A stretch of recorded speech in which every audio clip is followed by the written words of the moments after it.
கோவையில் 2 நாட்களுக்கு முன்பு ஜிஎஸ்டி தொடர்பாக நடைபெற்ற ஆலோசனை கூட்டத்தில் ஜிஎஸ்டி தொழில் செய்கிறவங்களுக்குலாம் எவ்வளோ கடினமாக இருக்குன்னு பேசின அன்னபூர்ணாவுடைய உரிமையாளர் அடுத்த நாள் கூப்பிட்டு மன்னிப்பு கேட்க வைக்கப்பட்டிருக்காரு. அது எப்படி பார்க்குறீங்க?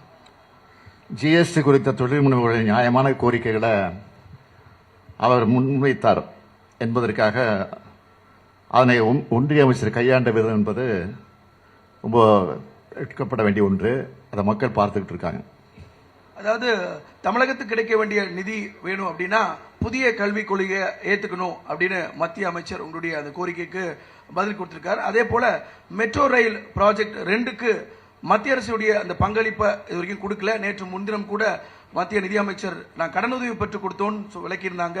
ஆனா மத்திய அரசோட பங்களிப்பு கொடுக்கல. இந்த 2 பெரும் நிதி தேவையை வேணும், உடனடியா வேணும் வலியுறுத்தி பிரதமரை நீங்க சந்திச்சு வலியுறுத்துவீங்களா? நிச்சயமா, உறுதியா. மற்ற விஷயத்தை பொறுத்த வரைக்கும் பள்ளி கல்வித்துறையில் நிதிக்கு புதிய கல்விக் கொள்கை ஏற்றுக்கொள்வது குறித்து தொடர்பாக ஏற்கனவே சம்பந்தப்பட்ட அமைச்சர்களும் அதிகாரிகளும் இப்போ சந்திச்சிருந்திருக்கிறாங்க. இது குறித்து பிரதமரிடத்தில் நான் உடனடியாக நேரம் கேட்டு நானும் அது குறித்து வலியுறுத்தி இருக்கிறேன் என்பதை உறுதியோடு தெரிவிச்சுக்கிறேன். சார், அமெரிக்கா பயணத்தின் போது எதிர்பார்த்த அளவு நம்ம முதலீடுகள் பெறப்பட்டிருக்கா? குறிப்பா ஏன்னா ஆந்திரா, தெலுங்கானால அந்த முதலமைச்சர்கள் அமெரிக்கா பயணத்தின் போது 25,000 கோடிக்கு மேல முதலீடுகள் ஈர்க்கப்பட்டதா குறிப்பிடப்பட்டிருக்கு. அது தொடர்பாக ராமதாஸ் அவர்கள் அறிக்கையிலும் மட்டும் குறைந்த அளவு முதலீடுகள் தான் இந்த அமெரிக்கா பயணத்தின் மூலம் ஈர்க்கப்பட்டதாக ஒரு குற்றம் சாட்டியிருக்காரு. இதை நீங்க எப்படி பாக்குறீங்க சார்? அதெல்லாம் அரசியல் நோக்கத்தோடு சொல்லப்படக்கூடிய விஷயங்கள். இதுல எங்களுக்கு நம்பிக்கை, நாங்கள் எதிர்பார்த்த விட அதிகமான முதலீடுகள் வந்திருக்கு. அது உறுதியோடு வரக்கூடிய முதலீடுகளாக வந்திருக்கு. அதுல எந்த சந்தேகம் ஏற்பட வேண்டிய அவசியம் இல்லை.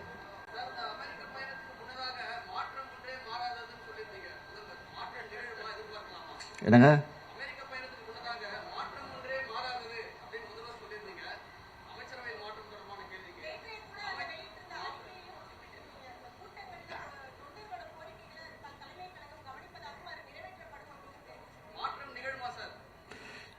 நாங்கள் திமுக என்பது சொன்னதை தான் செய்யும், சொல்வதை தான் செய்வோம்.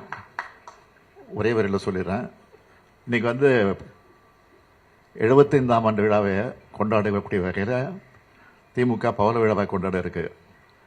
ஆக நிச்சயமா உறுதியா நீங்க எதிர்பார்க்கக்கூடிய சூழ்நிலை உருவாகும் என்று நம்புகிறேன்.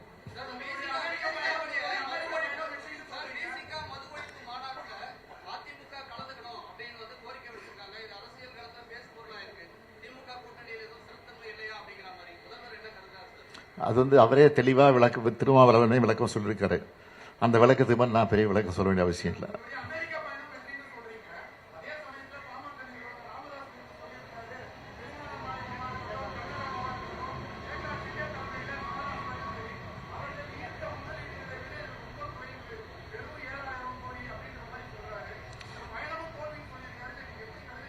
அப்படி இல்லை, அவங்க மாநிலத்துக்கு அவங்க உரிமையை கேட்டு உரிமை இருக்கு. அது மாதிரி நாங்களும் நம்மளுடைய மாநிலத்துக்கு என்னென்ன வேணுமோ, என்னென்ன வசதி ஏற்படுத்த வேண்டுமோ.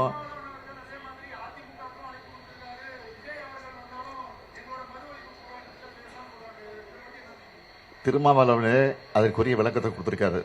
இது அரசியல் நோக்கத்தோடு நடத்தப்படக்கூடிய மாநாடு இல்லை. எல்லாத்துக்கும் தனிப்பட்ட முறையில் நான் அழைப்பு கொடுத்திருக்கிறேன்னா அது பொதுவான விஷயம். இதுக்கும் அரசியலுக்கும் முடிச்சு போடாதீங்கன்னு தெளிவாக சொல்லியிருக்கிறாரு. அதை தான் நான் மறுபடியும் சொல்றோம்.